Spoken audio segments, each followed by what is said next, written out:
Донбасу в обмін на припинення вогню. Чи змінилася якимось чином ваша позиція після сьогоднішніх переговорів тут у Берліні? І запитання до канцлера Мерца щодо припинення вогню. Чи ставиться можливою умовою зняття або послаблення санкцій проти Росії в разі досягнення припинення вогню? І які гарантії безпеки Європа, на які гарантії безпеки? This is my video update on this Thursday afternoon, August the 14th, coming to you from Larnaca, Cyprus. Let's talk about some news. And let's start things off with an announcement from the Kremlin, from Ushakov, who laid out the itinerary for the big meeting tomorrow between Trump and Putin in Alaska. And Ushakov said that things will get started around 11:30 in the morning, local time. And there will be one-on-one meetings between Trump and Putin. There will be meetings between both delegations, a U.S. delegation and a Russian delegation, and both delegations will be very strong. The U.S. will have Rubio, the Russians will have Lavrov, and they will also be meeting. And there will also be a press conference afterwards. So when everything wraps up, the two leaders will speak to the media. And so that is the itinerary. And Ushakov said that they will be discussing Project Ukraine, but he also made it a point to say that Trump and Putin will discuss many other topics in order to get their bilateral relations back on track. So that is the announcement from Ushakov. And now let's talk about, you gotta be kidding me, a cassette tape. Wow. I wonder what's on that cassette tape. A mixtape. Maybe it's someone's mixtape.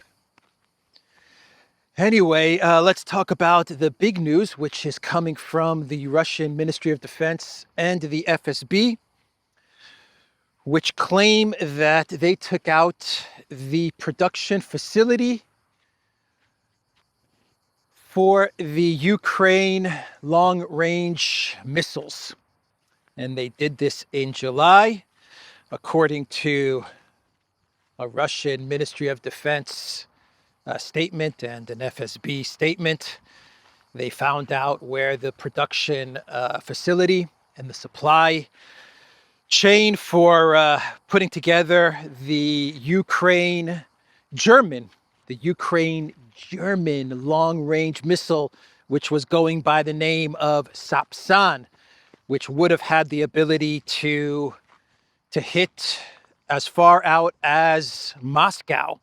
They found out where all of this was being produced and assembled, and it was in the Sumy, Dnipropetrovsk regions, and they took out these facilities. I believe they said 4 facilities in total, and they completely obliterated these facilities. Sapsan, no more. The Sapsan, which was also, in my opinion, the Taurus missile, the Sapsan, also known as a rebranding of the Taurus missile, it is gone. It has left the building. The Russians claim that they destroyed the long-range missile capabilities of Ukraine in coordination with Germany. The FSB and Russian Ministry of Defense destroyed Ukraine's long-range missile production, thwarting Western plans. The data obtained by the FSB allowed the Russian military to destroy the production of long-range missiles in Ukraine, which was being created with the help of one of the Western European countries. As a result of a joint operation by the FSB and the Russian MOD in Ukraine, 4 enterprises producing Sapsan missiles were struck, 2 in Dnipropetrovsk region and 2 in the Sumy region. A reserve site of the Pavlograd chemical plant in Zhytomyr region was also hit. The destruction of Kiev's long-range missile production prevented the threat of strikes deep into Russia. The Ukrainian authorities planned these attacks with NATO permission. Of course, it needs NATO permission. It needs NATO permission. It needs German command. It needs U.S. permission. It needs U.S. satellite and targeting, right? Where am I? Man, talk about being in the middle of nowhere. All right. Yeah, so that is the news. The Sapsun is no more. I'm starting to sink as I walk further in. So let's move on. Let's move on from that big announcement. I imagine that Rheinmetall is not too happy about this. But what did you expect? That Russia was going to allow Ukraine to manufacture Rheinmetall long-range missiles or German long-range missiles or European long-range missiles? Whatever. You think that the Russians were just going to sit back and allow Ukraine to start building up manufacturing weapons that have the ability to hit Moscow? I mean, come on. Come on. They didn't mention Rheinmetall by name or Germany by name. Some reports are mentioning Germany, but they're saying a European country. So I'm just taking a wild guess and saying Germany. And I'm taking an even wilder guess. And I'm saying Rheinmetall. But I could be wrong. I could be completely off. So next topic, since we're talking about Germany, let's talk about BlackRock Merz, who welcomed Zelensky to Berlin yesterday, where they then called US President Trump. And it wasn't only Merz and Zelensky who were on the call. Macron was on the call, and everyone was on the call, man. I think all the European leaders were pretty much on that call with Trump. And when I mean all of them, I mean like all of them. Even Ursula, who's been hiding out lately because of the debacle that was the Scotland US EU trade talks. I believe she was even on that call. Or maybe it was Costa. Maybe Costa sat in on the call. Anyway, not important. Not important. Merz and Macron, they said after the call that things went well, that everything went well, and they're all aligned. That was the impression that Macron gave, that Trump, along with Vance, because he was also on the call next to Trump, which is a good sign. But Macron, he wanted everyone to know that the Europeans, they expressed to Trump their thoughts on the negotiations with Putin, and they passed over to Trump their demands, right? They told Trump how he should negotiate. The vassals are telling the United States how to negotiate. They're dictating negotiation strategy to US President Trump. And they basically told Trump that what needs to happen is first a ceasefire. So you have to get a ceasefire. Then you can invite Zelensky to talks with Putin. And then you can start to discuss territory and everything else. But the first thing that has to happen is a ceasefire, a freeze in place on the current contact line. And once there is this unconditional ceasefire, then you have to bring Zelensky and Putin together. And only then can you start negotiating territory swaps and stuff like that. So that was the message that they passed over to Trump and Macron.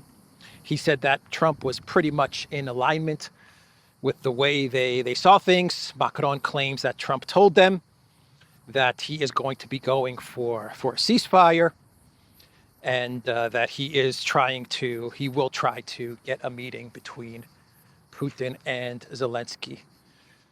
So that was Macron. Merz, in a press conference with Zelensky, standing next to him, Merz said that whatever negotiations take place, the first thing that has to happen, without a doubt, is an unconditional ceasefire. That is what Merz told the media. And Merz also said, and I quote, the principles that borders may not be changed by force must continue to apply. Right, Germany. Right, Merz. This is coming from Germany. I believe Germany was the first, or one of the first countries to recognize Kosovo, right? Germany is talking about the principle that borders may not be changed by force. Okay. Cyprus, Kosovo, hello, Merz. Anyway, that's some BlackRock Merz hypocrisy right there. But Zelensky was standing next to Merz, and man, the Green Goblin did not look good. He did not look good at all. I wonder who sits right over there. Who comes to this park and sits right there? Anyway, Zelensky, man. I think that's the worst I've ever seen Zelensky look. I mean, he was just completely out of it. Completely out of it. Not happy, the Green Goblin, with how things are developing. He started to talk about how things are not as Putin is presenting them. And he said that he told Trump that Putin is bluffing. And what he really wants to do is to continue the conflict, and he wants to take all of Ukraine and take all of Europe and take all of the world, whatever Zelensky was going on about. But he also threw out there that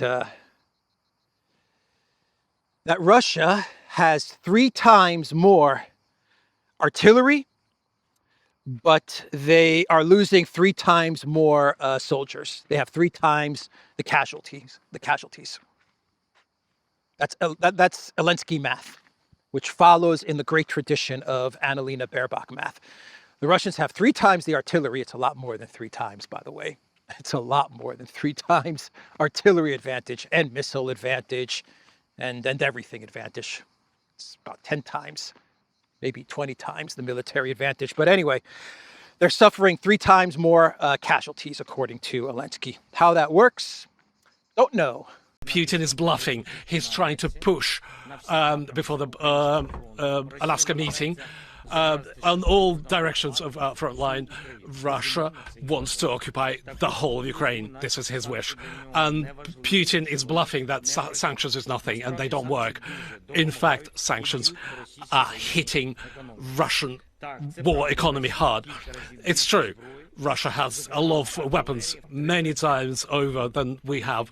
Artillery, let's say, for 3 times more. But they sustaining 3 times more losses. The situation in Pokrovsk, it's under control, President Trump, according to Zelensky. Everything is under control. Don't believe anything that Putin or your advisors are telling you. Everything in Pokrovsk and everything in Donbass is under control. Yeah, Russia has 3 times the artillery, but they're suffering 3 times more the casualties, President Trump. Now give me money. Anyway, that is Zelensky Once again, he did not look good. He looked absolutely horrific, dazed and confused. That was what was coming out of Zelensky's mouth. All kinds of dazed and confused rhetoric. So Ukraine has hardened their position with regards to a negotiation with Russia. And according to Ukraine, with the backing of the Europeans, their terms in order to resolve the conflict, their terms are as such. And I talked about this in my video update yesterday a bit, but we have some changes which set out a much harder position for Ukraine. This is what they want President Trump to present to Putin. These are their terms for settlement for the conflict in Ukraine, and here they are. Everything starts with a ceasefire. So that's the first condition, is a ceasefire. That's where everything begins, an unconditional ceasefire. And then security guarantees, which means NATO, as well as a pathway to the European Union. Sanctions remain, so no sanctions relief. And the kicker to all of this is that Ukraine, the collective West, the coalition of the willing, because they're using that term again, the coalition of the willing plus Ukraine, they want Trump to go to Putin and to present these terms, and then to also demand that Russia pay $1 trillion in reparations to Project Ukraine. Actually, to be more precise, from $500 billion to $1 trillion. That is what they want Russia to pay. And this is what they have publicly put out there now. These are their terms, the coalition of the willing in Ukraine's terms. This is what they want Trump to negotiate based on these terms. This is what they want him to present to Putin. And all of this is being done. These ridiculous terms are being put together and being put out there because what the coalition of the willing really wants to see happen is they want to see the war continue. They come up with these terms, which obviously Russia's going to turn down and laugh at, and Trump would have to be crazy to actually present such terms to Putin. But their goal is to keep the conflict going by putting together terms that they know Russia will never agree to. They hope to keep the conflict going because for them, for the globalist elite of Europe, for Zelensky and his team of producers and script writers, if the conflict ends, then they lose their power, they lose their position. The washing machine shuts down. And for the Europeans, the globalist elite in Europe, their greatest fear is that the United States walks away from Europe, right? That's their greatest fear. So for them, Ukraine is how they keep the United States invested and committed to Europe and NATO and the EU. And their fear is that if there's a resolution in Ukraine, then the United States will start to walk away from Europe. They'll start to focus elsewhere on Asia. And that's the last thing that they want to see happen. So they're absolutely ready to sacrifice all of Ukraine in order for them to keep the United States in, right? Keep Russia out, keep Germany down, keep the United States in. So that's why they come up with these ridiculous plans.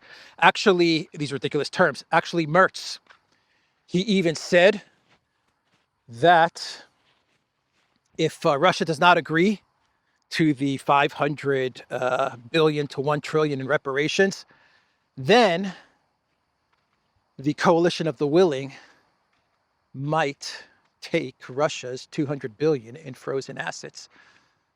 That's the threat that Merz put out there. Right. So if I don't pay you 1 trillion, you're going to steal my 200 billion. Is that the deal that you're presenting to me, Merz? That's the deal. Right. Okay. Give me $100 or else I'm going to steal these $5. Right? Give me $100 or else I'm going to steal $5. The decision is yours. The decision is yours. Which one is it?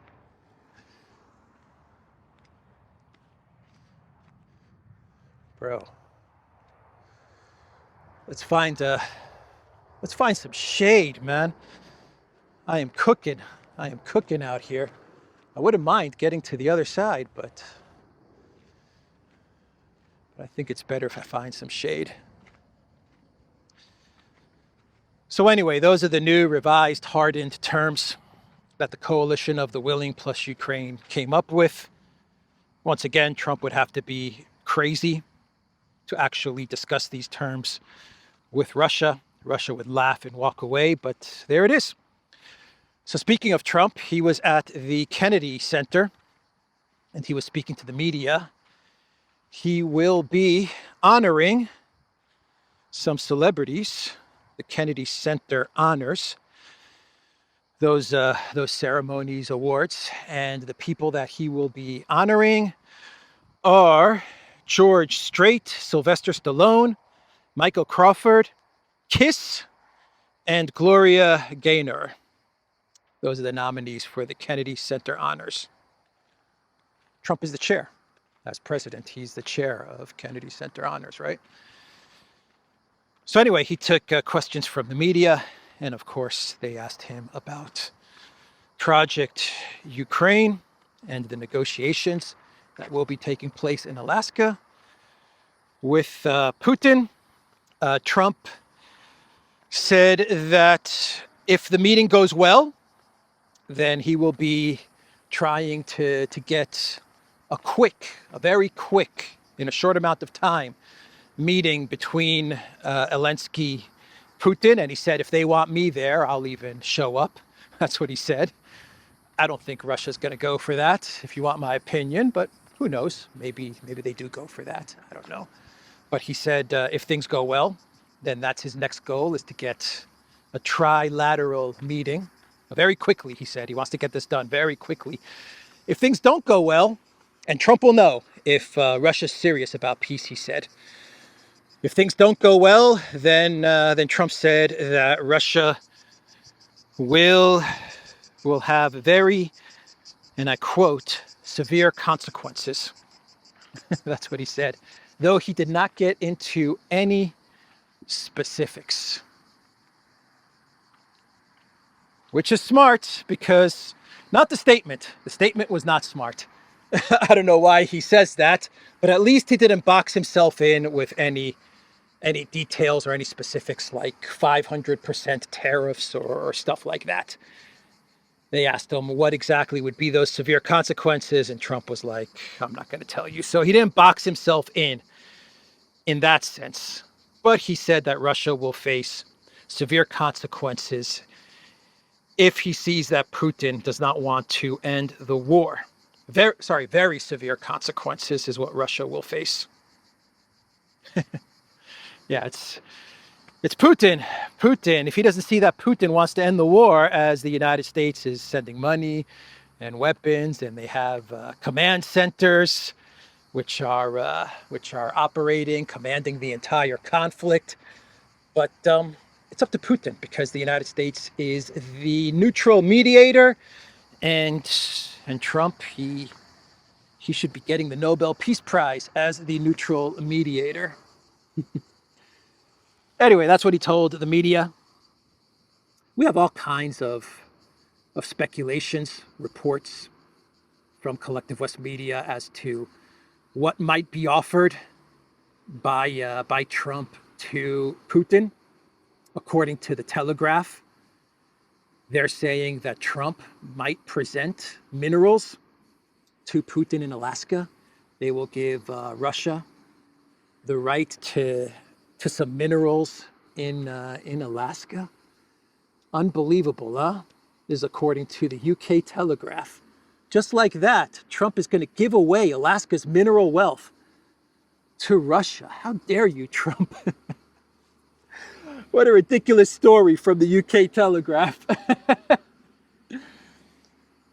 Is Trump also going to give away the rare earth minerals in Ukraine that he signed with the deal that he signed with Zelensky, where he gets the rare earth minerals?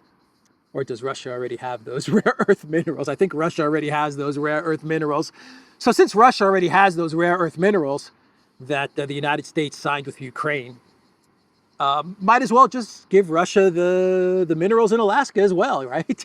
Sure, why not? According to the UK Telegraph. What a bunch of nonsense, man. The stuff that these guys come up with. It's all about presenting Trump in an unfavorable light, right? You want to start to make Trump look bad, to make him look like he's a Putin puppet, right? That's why you come up with these ridiculous stories, so that you can start to make it as if Trump just gives Putin stuff. He's just giving away Alaska. How could he do this? There must be something more going on here. He must be under the spell of Putin, that Putin Jedi mind trick. You will give me rare earth minerals in Alaska. You will give them to me. I will give them to you. I will give them to you.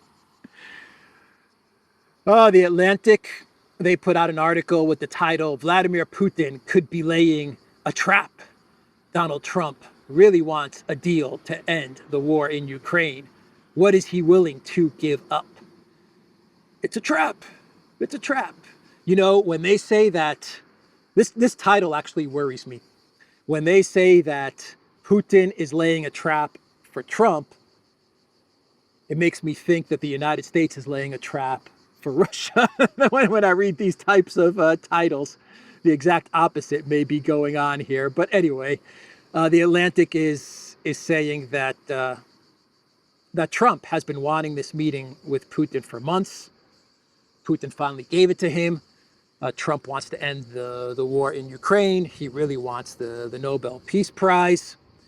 And he may be willing to give up so much, so many things, in order to get Putin's agreement. That is what The Atlantic is saying. He will give it all up in order to just get Putin to agree to a ceasefire. The Atlantic says Putin needs to buy time to change the trajectory of the conflict, right? That's why you have this meeting. That's why Putin agreed to this meeting, according to The Atlantic, because he needs to buy time in order to change the trajectory of the conflict. From what? From winning to losing? Is that what Putin wants to do? That's some serious 50D chess from the Russian president, huh? What I need to do, guys, Peskov, Shoigu, Medvedev, listen up. What we need to do is we need to buy some time to change the trajectory of this war. But Mr. President, we're winning. We've won this war. I know. We need to make it so that we're losing. Because if they think that we're losing, then we're going to be able to win even more. You see what I'm doing? Yeah, Mr. President, that's brilliant. Okay, agree to a meeting with Trump and we'll change the trajectory of this conflict. Crazy, man. Absolutely crazy. Yeah, so Trump's been wanting a meeting with Putin for months now because he wants the Nobel Prize. He wants to end the conflict in Ukraine. Putin gave him the meeting because Putin has now realized that he needs to change the trajectory of the war, and so we have Alaska tomorrow. According to The Atlantic. How we doing on time? I'm surprised that the camera has not overheated yet. I'm the only one that's crazy enough to be out here in this heat in Cyprus today. Today is the hottest day of the summer so far here in Cyprus. I should have done this report from the beach. What was I thinking? So Ursula and the European Union, according to Russian foreign intel, this is according to Russian foreign intel, they want to regime change Orban. That is what they are saying. And they are going to use money and NGOs and think tanks and EU funds in order to, and withholding EU money, actually Hungarian money, that the EU is withholding, about 20 billion or so funds, which the EU is withholding from Hungary, in order to create the dynamics so that in 2026, Orban exits the scene, because the EU is sick of Orban not agreeing with them on everything, right? They demand 100% compliance. They're very upset with Orban and the fact that he's not agreeing with them when it comes to Project Ukraine. And they're very upset after everything that Orban said yesterday, where he said that Russia has won the war. And so, according to Russian foreign intel, regime change of Orban is in full swing. I can't confirm any of this. And I want to say again that this is Russian intel that is coming out with this report. But they even have, according to Russian intel, and this is no secret either, actually. This is no secret to anybody. They even have the candidate picked out who will be replacing Orban. And his name, I've mentioned him before in the past, is Peter Magyar. He is very, very globalist, very EU-centric. He will do whatever Ursula tells him to do. And he's the person that they're positioning to take over for Orban. And that way they will bring Hungary back in line. So that is what Russian intel is reporting. Brussels intends to bring Peter Magyar, leader of the Hungarian opposition TISA party, seen as loyal to globalist elites and the main candidate for the post of prime minister, to power in the 2026 parliamentary elections, if not sooner, according to the SVR. I wouldn't underestimate the European Union. I really would not. Look at what they did in Romania. They didn't want Iorgescu, and we know what happened, right? Russian meddling is what they claim.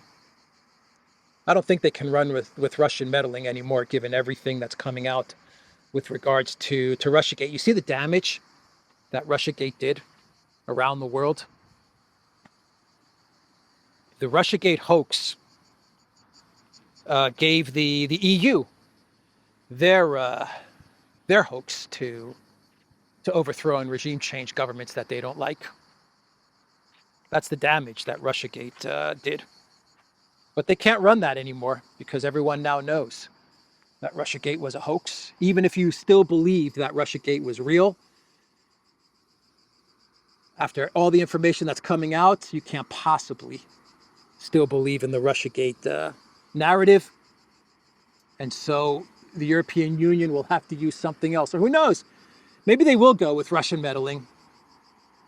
Maybe they've done their research, and most European citizens have not heard about what is going on in the United States with Russiagate and Tulsi Gabbard and her investigation and possible indictments, maybe even prison for some people. Maybe. Doubtful, but maybe. Anyway, that is the news there. And Peter Sciarto, he posted on X, overnight, Ukraine launched a drone strike on key distribution station of the Druzhba oil pipeline in Russia's Bryansk region. Hungary is Ukraine's #1 electricity supplier. Without us, the country's energy security would be highly unstable. Given this, the Ukrainian attack on the Druzhba pipeline, which supplies Hungary with oil and is vital to our energy security, is outrageous. We firmly call on Ukraine to stop endangering Hungary's energy supply and to stop attacks on energy supply routes leading to Hungary in a war we Hungarians have nothing to do with. So they're attacking Bryansk, and they're trying to knock out the pipeline that Hungary is dependent on. I talked about Bryansk a couple of days ago, didn't I?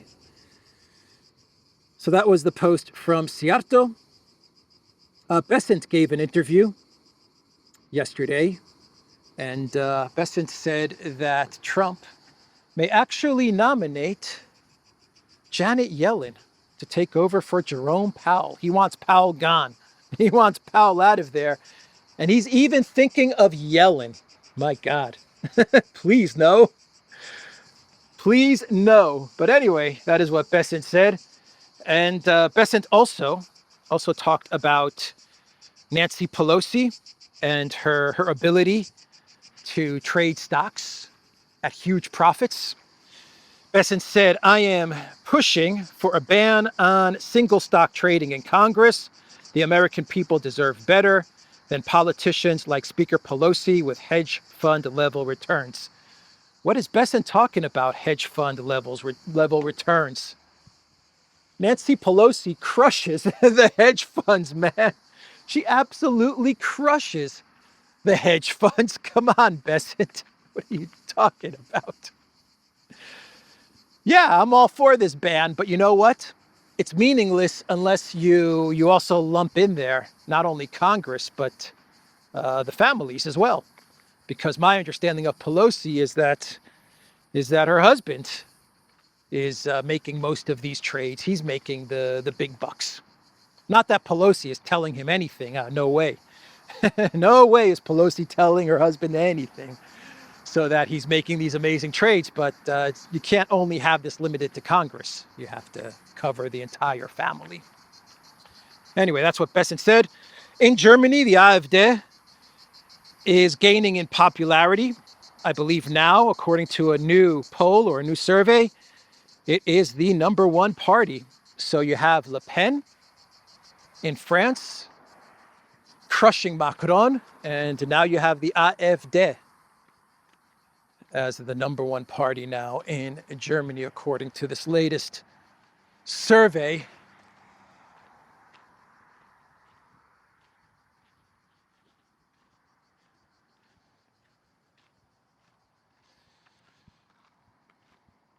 So the Wall Street Journal, they put out an article talking about Stubb of Finland and how he has won over US President Trump.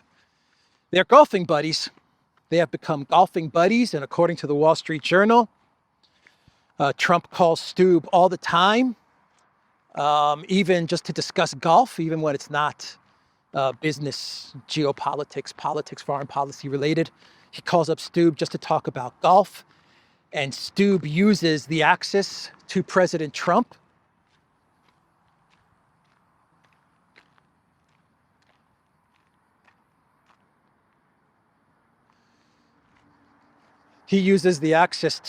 President Trump in order to move Trump towards his Project Ukraine position. That is what the Wall Street Journal is reporting. The article has the title, How Finland's Golf-Loving President Got Trump to Hear Him Out on Russia. He's a very good player, Trump said of Alexander Stubb, who warned after the two played around that Putin couldn't be trusted. So there you have it. The European Lindsey Graham, huh? Is that what we're talking about? Europe's Lindsey Graham. Alexander Stubb. Lindsey Graham plays golf with Trump.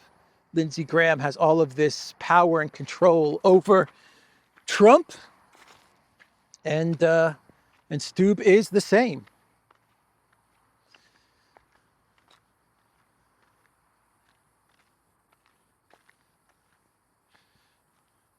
Should we do some clown worlds since we're talking about Lindsey Graham?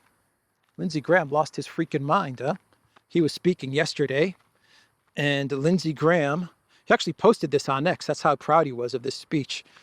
He actually said, if America pulls the plug on Israel, God will pull the plug on us. I'm not going to let that happen. A word of warning. If America pulls the plug on Israel, God will pull the plug on us. And we're not going to let that happen. Oh, boy. Lindsey Graham, man. Lindsey Graham, everybody. That video is making the rounds all over social media. The craziness of Lindsey Graham. Separation of church and state.